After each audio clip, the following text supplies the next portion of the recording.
Hey guys, I want to share some of my complaints about work. For one thing, it is annoying. It is time consuming. It is boring. Not very stressful, I suppose, but yeah. It starts with public school, right? They train you to just be able to sit there empty-mindedly for 8 hours every day, 5 days a week, minimum, with basically no return. Besides bare necessities like shelter and food. There are a million other things that I would rather be doing than what I do for work. But I do it because I have to, and to achieve higher goals like the homestead. There are so many other things that we could be doing with our time that would most certainly bring more to the table in terms of culture and true like productivity, but no, can't have that, because then the ruling class loses some of its control, and so they need you in a cube for 8 hours a day so that way they can keep their tabs. What I really want to be doing is fucking about in the woods, chopping wood, tending gardens, hunting, create culture, record these videos, edit them, write papers, write stories, share my testimonies. You know why workers wear collars? Blue or white, doesn't matter. It's because we are slaves. Even the ruling class are enslaved. It's just, for them, it's to their own greed or pride. But there is a way to be a worker and to have the machine work for you, though.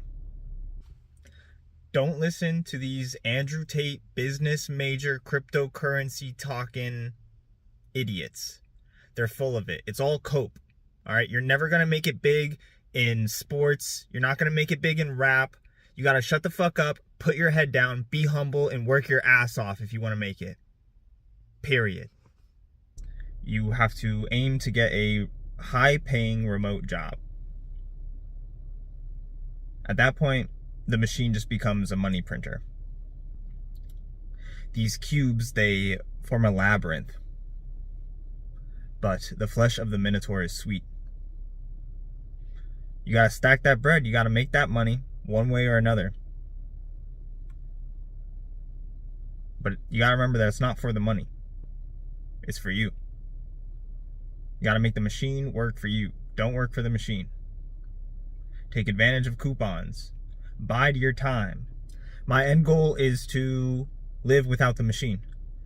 I was born into the Matrix, and so there's a certain process that I have to work out, a weaning off, if you will, if you do not feel so charitable. But that's what I'm going for. To unplug. Not entirely, though. I mean, I still appreciate things like the internet for cultural reasons, but as far as actually slaving away for Babylon, I think I'm good on that. If we want to beat the machine, we have to starve it. If we want to reboot it for the better, everyone has to unplug. Eventually from the internet too. But I have a funny feeling that the internet will implode on itself before anyone gets the chance to willingly unplug from it. It gives me a vision of the world from the movie The Matrix, as if some sort of solar flare happened and it killed the Matrix. It killed all the machines and everyone was freed. What happens then? When we weren't freed by the one, but just by a fluke.